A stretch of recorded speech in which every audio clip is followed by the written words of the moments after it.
Welcome to Katie's Corporate Classroom. It's Katie, your host, your favorite one to celebrate life with, which is what I'm talking about today's episode.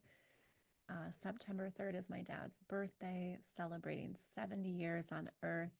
What better way to talk about celebration than to frame it around a song? There is a season. Turn, turn, turn. And what we learn in that song, which is also a passage in a psalm, I believe, there is a time to reap and a time to sow. There is a time to die and a time to grow. I don't know that those are the exact words, but stay with me here. Celebration is what life is for, but we have chosen to celebrate some things and not others.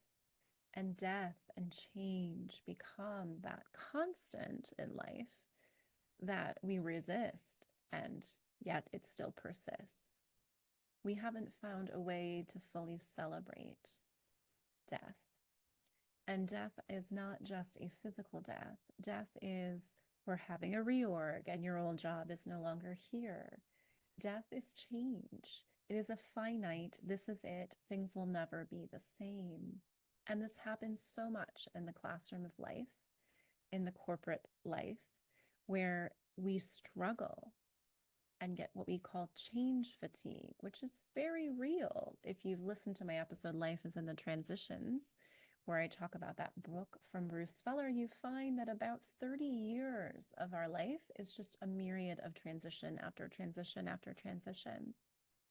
And we get these small little periods of stability, a year, 2 years, and then comes the next change. Life's change agent is death. Death is ever present. And there is a time for us to celebrate it, while at the same time we still cling to wanting it to still be here. One of my gifts is to be an authority on life, according to the human design system, gate of the game player and gate of the fighter. That's what life is. It's a constant game that you play, and there are fights to be had and fights to walk away from. Celebrating, even in death, lets us know that we understand the rules of the game. Death is one of those rules. Taxes is my least favorite rule that we also understand as part of that game. And fair enough, worth fighting for with a good accountant if you wish. How do we embrace that? Well, first we have to allow, then we can accept. And then our third step is embrace. What does it truly look like to accept and embrace the end of a cycle? Well, it turns out in the research, people love a good new beginning. If you're in the 14% of the population that hates the new beginning, your long goodbye might be a little bit longer. And that is part of the death. In corporate, we talk about the death by 1,000 paper cuts, which is simply taking forever in that long goodbye period before the new begins. The first year of loss or perceived loss is hard. It's hard for the brain, which is why the brain isn't great at guiding our decisions. Ooh, that really goes against probably what you've been taught in science class. Let me update your science for you. You were always also probably taught in science the nucleus is the brain of the cell, when in fact it is the membrane, the outer parts that can be shifted by the environment that are in fact the brain making the decisions. The heart thinks faster than the mind perceives, and it bypasses the normal linear process of the brain. Stress is just a lack of alignment between the heart and the mind. So today's episode is really about celebrating the death of the mind so that the real mind body can arise. How do you celebrate letting go of the way you've always thought so that you can embrace the way you were designed to actually think? The heart's intuitive intelligence is greater than the brain's intelligence. The brain is like an analog system when compared to upgrading to the heart brain. And this is where collective intelligence lies. The heart is taking in the vibrations from everyone around it. The heart is what feels the elephant in the room. The brain just registers that as tension, that the brain registers it because it has a pattern to recognize. That's what the brain is great at, patterns and recognition.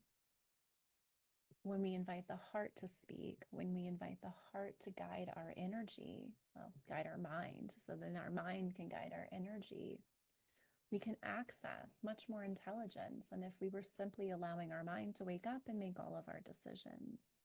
So I have some homework for you to play with here today as you celebrate the death of your mind and the structures it loves. This is what addiction truly is. It's just an addiction to our thoughts. The disease model for addiction is one model. The dis-ease that we have, letting go and letting things die and go away, those are the addiction to thoughts.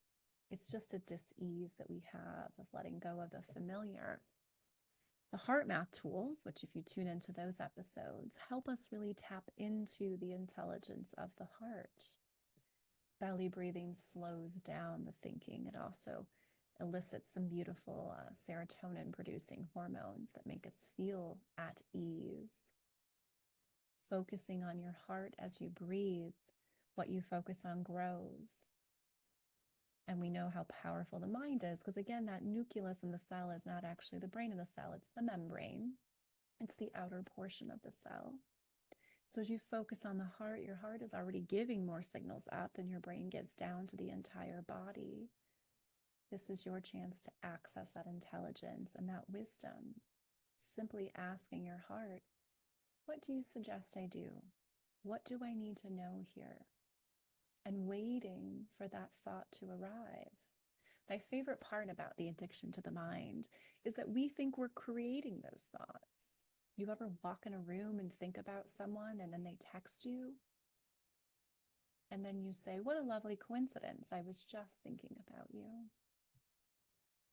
That lets us know the heart is in tune to something. It's sending a signal up. You should reach out to this person. That person's getting that same signal. They just acted on it faster than you.